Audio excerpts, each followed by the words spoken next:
आपको तो इसका ज्ञान है नहीं है कि भाई ये जीवात्मा में कितनी रोशनी है, कितना इसमें प्रकाश है। ये हजारों सूरज इस पृथ्वी पर उगा दिए जाए और ये यहाँ जाग करके खड़ी हो जाए, ये सब सूर्यों का प्रकाश इस जीवात्मा के प्रकाश में छुप जाएगा। उस दरवाजे पर तुम बैठे हो और सब लोग बैठे उसी दरवाजे पर, लेकिन अब भेद न जानने के कारण, पता न होने के कारण आप मतलब दबे पड़े। अब कोई जानकार अगर मिल जाए जो निकल गया, वो अगर मिले तो आपको निकालो, वो तो मिलता नहीं कहीं, इसलिए तुम भटकते हो और बस मतलब ये सोचते हो कहाँ मिलेगा इधर, उधर भगे उधर भगे उधर भगे। इसलिए आज ये पहला दिन है, ये प्रथम, आज 25 है, मतलब ये आपके ये फरवरी है, आज से ये शुरू हो गया। तो आप लोग बड़ी सावधानी से, जितने भी अपने यहाँ प्रबंधक है, कर्मचारी है, तभी है, ऐसे तो हमारा मन किसी से खराब नहीं, कोई किसी से भी खराब नहीं। अब आपका मन खराब हो जाए तो क्या, लेकिन हाँ ये नए नए लोग आते हैं तो क्या चाहते हैं कि भाई कोई जगह मिल जाए, क्या चाहते हैं कि भाई चलो गंगा स्नान करेंगे, थोड़ा बहुत पानी मिल जाए, चलो वहां 2 4 5 दिन दर्शन रहेंगे।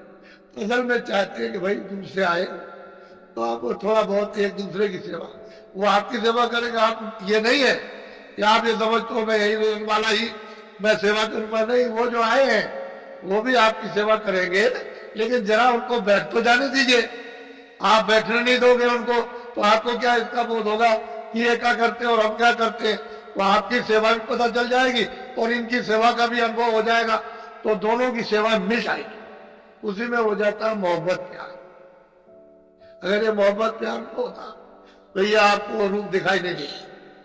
तो कोई बात तो जरूर है, कोई चीज है तभी तो ये बात देखने को मिल रही है। तो ये देखो अभी चले आ रहे हैं, अभी तो बेचारे तांता लगा आ रहे, जगह खोज गए, सामान कहाँ रखे, तो आप मदद कीजिए। इन बेचारों को कहाँ मालूम है कि कौन सी काली सड़क है, कौन सी मतलब है कि संगम की सड़क है, कौन महावीर की सड़क, कौन किले की सड़क है। तो थोड़ा बहुत आप इनको बता दीजिए कि भाई इस सड़क पर चले जाओ, इस सड़क पर चले जाओ, तो ये अपनी जगह पहुंच जाएंगे और वहां अपना बिस्तर बोरी बिस्तर रख लेंगे। तो फिर उसके बाद में ठहर करके तब एक दूसरे का संगम होगा, समागम होगा। पहले तो सब लोग एक दूसरे की मदद एक दूसरे की सेवा करते, ये है थोड़े दिन का हालात, इसको कहते हैं क्षणिक आनंद। अभी तो तुम दुख में फंसे हुए रो रहे हो, चिल्ला रहे हो, परेशान हो, तुम सोचते हो कि दवा से ठीक हो जाएंगे, हमको सुख मिल जाएगा, आराम मिल जाएगा। तो कहोगे हमने आपको धन से मिल जाएगा, उससे भी मिलने वाला है ही नहीं। कहोगे मकान से मिल जाएगा, कुछ नहीं, बाल बच्चों से मिल जाएगा, इनसे मिलेगा, उनसे विद्या। अगर मिल गया होता तो फिर लोग क्या चिल्ला पड़ते कि हमको मिल गया। राज करने वाले, कोई सेठ साहूकार, कोई खेती वाले, अगर इनको कुछ मिलते सब चिल्लाते, लेकिन वो कहते इसमें है ही नहीं। जब इसमें आनंद है ही नहीं, इसमें सुख है ही नहीं है, इसमें आराम ही नहीं, सुबह से लेकर शाम तक परेशान। तो मेहनत तो आपने की है सारी चीज, लेकिन उसका फल आपको कुछ नहीं। क्यों कि आपने उस मेहनत का दुरुपयोग किया। अगर सदुपयोग कर लेते तब तो आपको क्षणिक आराम, आपको क्षणिक आनंद मिल जाता, लेकिन आपने उसका सदुपयोग नहीं किया, दुरुपयोग किया, इसलिए सबको दुख है। कोई आदमी ऐसा नहीं है जिसको बेचैनी ना हो, लेकिन अब यह है तो महात्मा फकीर मिले तभी तो हो सकता, ऐसे नहीं होगा। ये मनुष्य रूपी मंदिर में दोनों आंखों के बीचों बीच ये जीवात्मा बैठी है और उसमें तीसरी आंख। कैसे आप बता सकते हैं कि तीसरी आंख नहीं है? अगर नहीं होती तो रामायण पीठ हो जाएगी। ये जो और किताबें धार्मिक है वो फकीर महात्माओं के सब झूठी हो जाएगी, लेकिन वो तो चीज है। जब है चीज तो फिर यह कि आपको भी मिल सकती है। ऐसा क्यों कहो कि हमको नहीं मिलेगी? मिल जाएगी, लेकिन जिसके पास वो चीज होगी दे देगा। उसकी आपको शिक्षा करनी, उसके पास तक पहुंचने की जरूरत है। उसके पास तक पहुंच गए तो चीज मिलेगी, जिसके पास जो चीज होगी वही देगा। इसलिए आप लोग दूर दूर से चल करके आए और चले आए, और ये निरंतरता था आज और कल, दोनों दिन पूरा लगा रहेगा। इसको ऐसा मत समझिए ये महामानव कुंभ लगने जा रहा। हम आपको इसी मैदान में आपकी दृष्टि के सामने दिखा देंगे कि ये बता देंगे कि ये पुल से लेकर और यहां तक कोई जगह नहीं रह गई। ये इसको आप ध्यान में रखिए, आपके सामने ये चीज आ जाएगी। और मुझको देखिए, मुझे तो कोई घमंड नहीं, मैं तो आपका सिर्फ हमें सोचते मैं तो कोई महात्मा नहीं। मैं तो खुद कहता हूं कि ना कोई महात्मा न कभी बना, न कभी बनता हूं, न भविष्य। मैं तो आपका सेवक। आप मुझको देखिए। आप एक आदमी की मेहनत उसको देखना चाहिए, सब बुद्धिजीवों को और जो अनपढ़ है सबको विचार करना चाहिए एक आदमी कितनी मेहनत कर रहा और किसके लिए कि भाई तुम्हारी जीवात्माओं का भी कल्याण हो जाए और शरीर का भी तुम्हारा, जब तक इसमें जीवात्मा रहे उसको लाभ पहुंच जाए। तो आप शरीर का भी लाभ नहीं और जीवात्मा तो खड्डे में जा ही रही। तो चारों खानों में सीधी उसका रास्ता आपने खोल लिया, सीधी नरकों में जा रही है। तो आपने नरक देखे, आपको तो पता भी नहीं, मालूम ही नहीं नरकों में आपको क्या हो। लेकिन किताबें जिन्होंने देखा वो झूठी नहीं, वो अपनी जगह पर उन्होंने जो कुछ देखा वो किताबों में लिख दिया। लेकिन देखने वाले के पास आप नहीं पूछे जो आपको बता देता कि देखो ठीक है ये असल चीज है, सब चीजें हैं। उस स्वर्ग के दरवाजे में बैठे हो, उधर तो उसका नाका है, इधर मतलब उसकी ये इधर की सीमा, तो दोनों के दरमियान में जीवात्मा बैठी हुई है। और पूरा कचरा गंदगी को जल्दी से जल्दी हटाओ। तो पहले तो शुद्धि करो इसकी, शरीर की शुद्धि। आज अभी आपको आदेश मिल जाएगा, वहां चलो, वहां स्नान करो और गंगा जी देवी जी के सामने ये प्रार्थना करो आप कि आज से हम सदा जो बाकी शेष जीवन हमारा जाएगा वो शाकाहारी होगा, शाकाहारी। ये प्रार्थना गंगा जी में आज से आपको करना है, तब तो आपके मानसिक यानी मतलब है कि वो फल आपको ये प्राप्त हो, आध्यात्मिक फल प्राप्त हो जाए। आप अगर इसका उल्लंघन करोगे तो बच्चा कैसे काम हो जाएगा। उसी उल्लंघन की वजह से तो ये दशा हो रही कि कितने युग और कितने कल्प अनगिनत बीत गए, तब से यहाँ बराबर तुम मतलब मार खा रहे हो। कोई तुम्हारी रक्षा, कोई हिफाजत, कोई संभाल करता, कुछ नहीं, कोई किसी का पूछने वाला नहीं। चाहे जैसे भी काटे जाओ, पीटे जाओ, मारे जाओ, चाहे उधेड़े जाओ, कुछ किया जाए, लेकिन कुछ नहीं है, कौन सुनने वाला। पहले सोच लो। अभी मैं आपको सब समझा लूंगा और सब कुछ करा लूंगा, घबराने की जरूरत नहीं है। तो अभी जब आदेश मिल जाएगा तो वहां पर जाना और नाते रहो, देवी जी की तरफ देखते रहो और देखते रहो। कह तो बस अब हम आपके शाकाहारी, आप पे असली करते हैं और अब हमारा जीवन शाकाहारी अब से शाकाहारी जीवन, अनाज है, सब्जी है, फल है, दूध है, घी है, मक्खन है, अच्छे कपड़े, अच्छा मकान, इन सब चीजों को सेवन करो इस शरीर के लिए, क्योंकि शरीर तो तुम्हारा है, ये तो किराए का, ये आपका तो है नहीं है जो आप गया गरूर करते हो कि मेरा, आपका ये नहीं है। आप तो दूसरे के मकान में थोड़े दिन के लिए रखे गए हो और उसने कहा देखो मेरे मकान को यानी मतलब सुरक्षित रखना, तोड़ना फोड़ना नहीं, अंधा बहरा मत करना, तुम रोगी इसको मत करना, स्वस्थ रहे, इसको खाना भी दो, कपड़े भी दो, दवा भी दो, सब कुछ दो, इसको निरोगी दो। और इसमें जो जीवात्मा में ढोसे जगह इसी के द्वारा उसको पहुंचा दो अपने घर में, अपने देश, अपने बचपन में, अपने गुरु के पास, वहां पहुंचा दीजिए। तो तुमने आपने रामायण में सुना लिखा है कि एक अनिया नामा सच्चिदानंद प्रभु धामा, वो तो मतलब ये वो है। तो आप रामायण को भी नहीं समझ पाते तो बताओ कैसे, फिर कैसे आप समझोगे। तो इसके लिए आप बहुत विचार के साथ, नामदान को आपको मैं दूंगा, तो बताऊंगा, मैं तो उसी के लिए आया हूं। मुझे तो मतलब एक कोई बात छुपा करके मैं तो सोचता हूं कि भाई जो कुछ आपको चलते जलाते मिल जाए, क्योंकि मेरा भी तो किराए का मकान है, मुझे भी तो गाली करना, तो आपको कुछ ना कुछ मिल जाए तो अच्छा ही। गुरु महाराज तो ये आदेश दे के गए थे कि जो चीज दी है उसको रखना नहीं, दूसरों को दे दे, लोगों की जीवों के फायदे में आ जाए। तो मुझे तो वो पालन करना है कि उसका उल्लंघन करना। अब यह है कि कोई ले सकता, कोई नहीं ले सकता, वो तो मतलब ये कि उसके ऊपर निर्भर है, क्योंकि उसकी स्वतंत्रता है, उसको आजादी मिली है कि ले ले, उसको आजादी मिली फेंक दे, ये तो उसके ऊपर है। तो सब तरह का अधिकार आपको लोग में कर्म करने का मिल गया है, आप उसका उल्लंघन मत करो। जिसके देश में रहो उसके नियम के अनुकूल यानी चलो तब छूट जाओगे, जेल खाने से बाहर हो जाओ। और नियम के विरुद्ध चलोगे तो मतलब है कि फिर आप सजा मिल जाएगी। उसकी सजा अलग है, यहाँ का नियम तो यहाँ की सजा मिल जाती। 5 साल की, 2 साल की, 1 साल की, 10 साल की ज्यादा गलती करो तो फांसी हो जाती है। तो असल में नियम का उल्लंघन ही करने पर, अरे भाई उल्लंघन के ही तो कानून है, उसी के लिए कोर्ट कचहरी है कि आपने ये बुरा काम किया, आप ऐसा मत करो, उसकी सजा दी जाती। माफी मांग लोगे, नहीं करेंगे तो ठीक है, लेकिन करोगे उसी के लिए तुम्हारा स्वभाव छूट जाए, उसी के लिए सत्यता, सेवा के लिए, प्रेम के लिए, सत्यता के लिए, इसके लिए तो कोई कठिनाई न कभी हुई न कभी हो। कोर्ट कचहरी तो बुरे काम के लिए, अच्छे काम के लिए कभी नहीं। तो आप लोग मनुष्य जीवन को सार्थक बनाओ। तो पहले तो मैं एक भजन कराऊंगा, क्योंकि मेरा काम तो भजन कराना है। असली काम दोनों काम ले लेना, कि ये भी शरीर के लिए भी लेना और भजन भी कराना। और उधर में त्रिवेणी संगम में भेजूंगा मेरी बातों को अच्छी तरह से। ये जिस घाट पर आप आए हो उस पर वो बैठे हुए, मल्लाह भी बैठे, पंडे भी बैठे। पंडा तो एक शब्द है, वैसे तो ब्राह्मण है।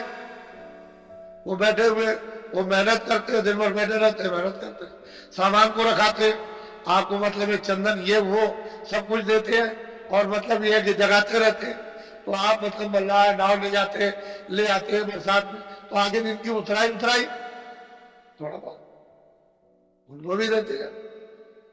क्या बात है, अरे भाई रास्ते में तागे बैठोगे, अरे इसमें बैठोगे तो थोड़ा बहुत उसको भी, कि भाई मेहनत किए, चलो भाई तुम्हारी मेहनत कर। तो सब जगह अपनी अपनी मेहनत है, वो मेहनत का। रेल में बस में आते हो तो मतलब देकर आते हो, भाई वो भी मेहनत है, वो भी मतलब है कि चलेगा, टूटेगा फूटेगा ठीक हो जाएगा। तो हर जगह अपनी अपनी जगह मेहनत है, तो सबकी मेहनत दे दो तो जल्दी निकल जाओ, जल्दी काम हो। और मेहनत नहीं दोगे तो फिर कहीं फंस जाओ, तो बड़ा मुश्किल। इसी तरह से वो विधान बना हुआ कर्मों का, पाप का, पुण्य का। तुम उसका कर्जा चुका दो। हम तो चाहते हैं सबका कर्जा चुक जाए।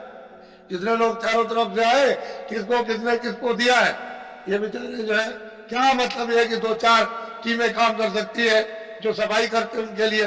तुम खुद झाड़ू लो अपने हाथ पैर के साथ, और झाड़ू लेकर के सुबह 2 बजे उठ करके सेवा करो, देखो कितना कर्जा तुम अदा किए देते हो।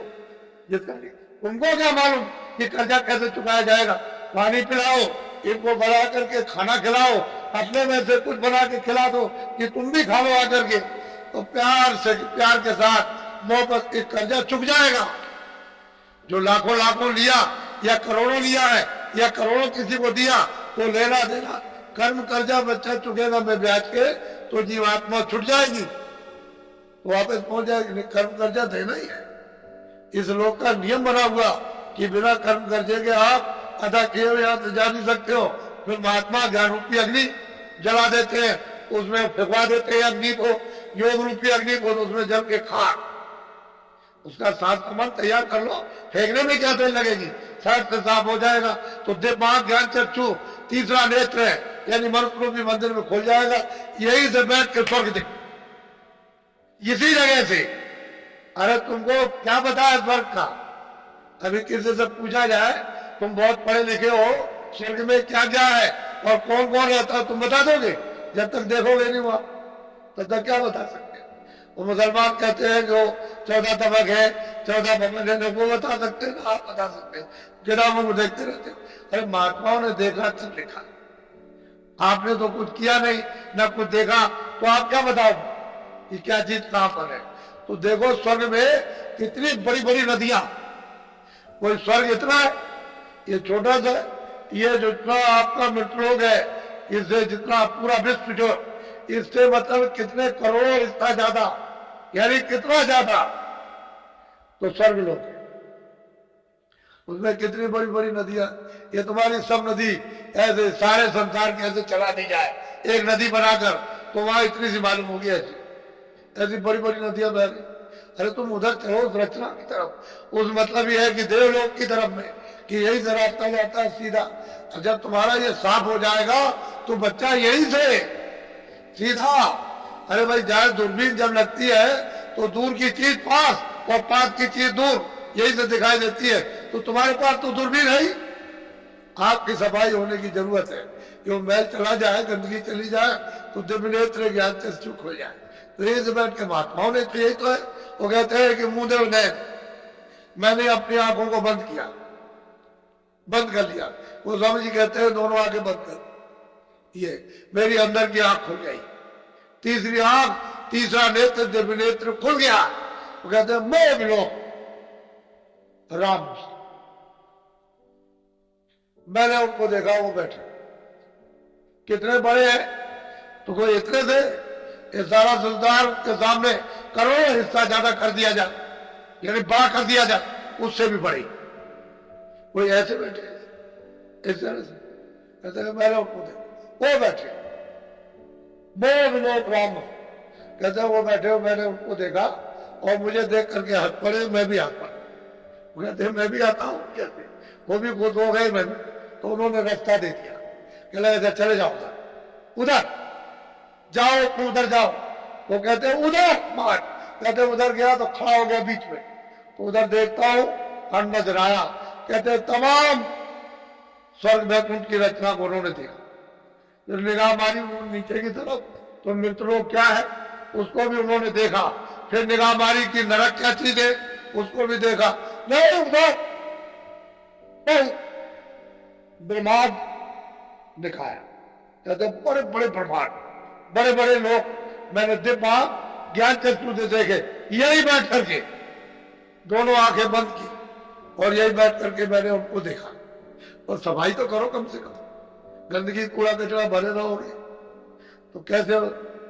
जब आंख खराब हो जाएगी तो कितने यत्न करते हो कि आंख किसी तरह से रोशनी दे जाए, तो तुम कितना यत्न करो। अरे भाई जहां पर ये कूड़ा कचरा जमा है वो बिना महापुरुष के कोई जानता ही नहीं, किसी को मालूम ही नहीं है, और बगैर उनके कोई साफ कर नहीं सकता, चाहे जितना उपाय करो आप। तो उनको मालूम है इसकी जुक्ति के कूड़ा कचरा किस तरह से ये साफ हो। तो जब वो रास्ता बता देंगे, दरवाजा बता देंगे तो टाल, थोड़ी सी मेहनत निमित्त मात्र हो, बाकी तो वही करेंगे, बगैर उनकी मेहनत के काम नहीं होगा। तो थोड़ा निमित्त मात्र करो कि चलो हम भी करेंगे तो दोनों की मेहनत जुट जाए, तो सुलभ हो जाए, सहज हो जाएगा, आसान। चीज आपके पास सब कुछ है और आपको उसे बताऊंगा, घबराने की जरूरत नहीं। मैं तो सबको देने के लिए आया कि सबको मिल जाए, सबका फायदा, सबका लाभ हो जाए। हमको काले पीले नीले और सफेद से ऊंचे नीचे से क्या मतलब? मनुष्य होना चाहिए, उसमें जीवात्मा है। जब मनुष्य है, चलता फिरता बोलता देखता तो जीवात्मा, तो जीवात्मा का बेचारी का लाभ हो जाए, ये तो चाहता। इसलिए आप लोग बड़े सौभाग्यशाली हो कि आपके बाद ये अवसर आपको 10 दिन का मिला। ऐसे अवसर 10 दिन का कभी मिलता नहीं, ये बहुत दिनों के बाद पड़ा। और आज से 25 फरवरी से और 6 मार्च तक जो इतना योग है वो इतना 100 वर्षों में भी नहीं पड़ा। ऐसा ये सुयोग है, शुभ घड़ी है, क्योंकि आध्यात्मिक शुभ घड़ी है। वो मतलब भौतिक आपके पत्रावाली नहीं, पत्रावाली तो बराबर चलती रहेगी, वो तो बराबर ग्रहों का अपना काम चलता रहेगा उसके को लिए। लेकिन ये आध्यात्मिक, ये जो जीवों के लाभ के लिए 100 वर्षों में भी ऐसा नहीं आया इस तरह का। ऐसे तो लाभ प्राप्त करते हैं जो जिज्ञासु रहे, उनको प्राप्त होता रहा, लेकिन सामूहिक लाभ नहीं प्राप्त। ऐसा जो प्रयास बहुत अच्छा है कि आपने सबने दर्शन दिए और आपने इधर आकर के हमको भी देखा, और मैं आपको देख रही हूँ। मैं तो आपको चाहता ही था और पहले ही से बुला रहा था, भाई असली काम अपना कर लो, नहीं यहाँ तुम्हारा कुछ है नहीं, किसी का कुछ नहीं है। तुम ऐसे ही दिन और रात होते हो, मेहनत करना सीख लो कि भाई मुझे खेती कैसे करना, दुकान दफ्तर का काम। अगर तुम ये कहते हो कि बच्चा मेरा, स्त्री मेरी, पुरुष मेरा, मेरा ये है, मेरा मकान है, मेरी जमीन है, ये आपका कुछ नहीं, सच्ची बात तो कुछ नहीं। मुझसे अगर पूछो कुछ भी नहीं, आप बस जो कुछ भी है वो इसके काम लो, ये सब इसका, इस शरीर का है, ये सब इसके काम लो। खाना कपड़ा दवा दारू ये सब इसको दो, इसकी मरहम पट्टी ठीक करो और समय पूरा होते ही ये खाली कह गलो, चलो जल्दी निकलो यहाँ पे, हटो, हम देर नहीं, एक क्षण भी नहीं लगेगा। फौरन आकर के तुम्हारी आंख बंद करेगा, कान बंद करेगा, तुम्हारे मुंह बंद कर देगा, बुद्धि बिल्कुल पागल कर देगा। ओके निकलो जल्दी से, बाहर जबरदस्ती खींच काट के निकाल बाहर कर देगा ये सब। अब ये बताओ आपका कुछ है?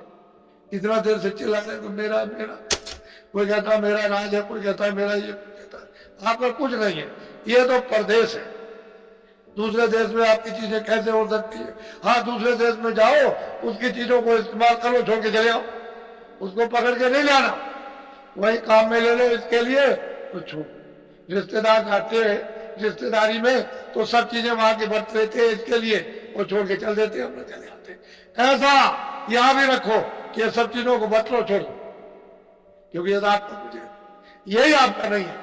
जितने सब इकट्ठा किया है, अरे बच्चों ये मकान किराए का तुम्हारा नहीं है, जिसने इकट्ठा किया वही चला जाएगा, तो बाकी ये सब सामान ये।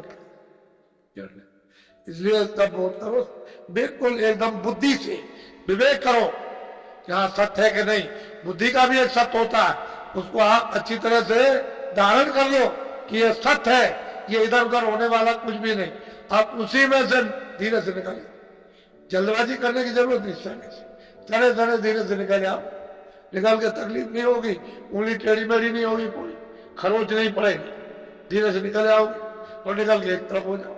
ऐसे ही लोगों ने, यानी मतलब ये है कि रहकर और अपना जीवन बिल्कुल अपने काम में ले और पार हो। इसी मृतलोक में, इसी ग्रस्त हाउस में रह करके पार चले गए। तो अभी मैं आपको थोड़ा भजन बैठा, कम से कम आधा घंटा भजन। आप सबके सब एक कपड़ा रखा करो, रुमाल रखा करो, या कोई गमछा रखा करो। देवियां ऐसा धोती थोड़ा सा आगे सिर पर कर लेगी, ताकि मतलब एक पर्दा रहे मालिक की याद करने का, भजन करने का, ताकि उसकी इज्जत के साथ यानी याद की जाए। इसलिए यह होता है, ऐसा नहीं कि मतलब बड़े बूढ़े आते हैं तो बउए घर में पर्दा डाल देती है, ऐसे कि हम आपकी इज्जत करते हैं, हम आपको आदर की दृष्टि से देखते हैं, यानी आपको नमन करते हैं। इसी तरह से मालिक को याद करने के लिए थोड़ा सा इज्जत के लिए पर्दा चाहिए, उसका थोड़ा सा पर्दा डाल। पहले समझ लो, मन को, बुद्धि को, चित्त, ये दोनों आंखों के बीचों बीच ये जीवात्मा बैठी है। इधर देखो, इधर ये, इसी को हिंदी में कहते हैं हृदय, उर्दू में कहते हैं दिल, अंग्रेजी में कहते हैं हार्ट। ये दोनों आंखों के मध्य भाग, बीचों बीच इसमें तीसरी आंख है, तीसरा कान है, तीसरी नाक है। दो आंख, दो कान, दो नाक शरीर में, एक आंख, एक कान, एक नाक उस जीवात्मा। और वो कुदरती है, जहां से आई थी वहीं से लेकर के आई है। बीच में पर्दा पड़ा हुआ, उसको उतारते चले जाओ, पर्दा उतरता जाएगा तो निकलती चली जाएगी और बिल्कुल एकदम निकल जाएगी, बिल्कुल नूरी नूर, बाकी उसमें कुछ नहीं है, नूरी नूर है, प्रकाश ही प्रकाश है, उसमें आवाज ही आवाज है, शब्द ही शब्द है, साउंड ही साउंड उसमें। दूसरी और कोई चीज इतनी सुंदर कि उससे सुंदर कोई चीज है ही नहीं इस जगत में, क्या कहीं नहीं। वास्तविक तो उसका रूप है, अरूप है। इसलिए मन, बुद्धि, देखो इधर, ये दोनों आंखों के मध्य में जीवात्मा अंदर बैठी है, यानी बीचों बीच में, और इसके चारों तरफ मन, बुद्धि, चित्त बैठे हुए। तो ये किसके कारण हरे भरे हो रहे? वैसे तो ये भी जंग हो गए, लेकिन जीवात्मा की चेतनता से, सूरज की चेतनता से, रूह की उस चेतनता से ये सब काम करते हैं। अगर वो न रहते एक भी नहीं रह सकते। तो ये चारों तरफ बैठे हुए घेर करते, मन है, बुद्धि है, चित्त है, अहंकार है। तो मन को, बुद्धि को, चित्त को यही कानों के साथ रोक कर आधा मिनट, 1 मिनट, 2 मिनट, यानी, और ऊपर से जो नाम की आवाज आ रही, ऊपर से अपनी जमीन से, अपने देश से आवाज दे रहा, और वो सामने आवाज ऐसे टिकी। तभी तो कहते हैं कि आरती और कीर्तन घनाघोर हो रहा, 24 घंटे चारों जगहों से एक रफ्तार आरती और कीर्तन हो रहा, कभी बंद नहीं होता, और तुम्हारे कानों तक आवाज आती है। लेकिन क्यों नहीं सुनाई देता? कि कान तुम्हारे गंदगी के कारण बंद, बहरे हो, इसलिए सुनाई देता। आंख तुम्हारी अंधी हो गई, इसलिए दिखाई नहीं देता। नाक तुम्हारी जो है वो बंद हो गई, तो सूंघने को नहीं मिलता। सब चीज आ रही उधर से, पर तुमको होश नहीं है। वो महात्मा आते हैं कि भाई इस तरह से तुम जरा सा थोड़ा सा इधर से ध्यान हटा के उधर ख्याल करो, देखो और नाम की डोर मिल जाए। उसी को पकड़ के आए थे, उसी को पकड़ के वापस दूसरा रास्ता। ऊपर खुले हुए मैदान, खुली हुई रचना, उधर खुले हुए लोग हैं। उधर अंधेरा नहीं है, उधर न सूरज निकलता न डूबता, न दिन होता न रात।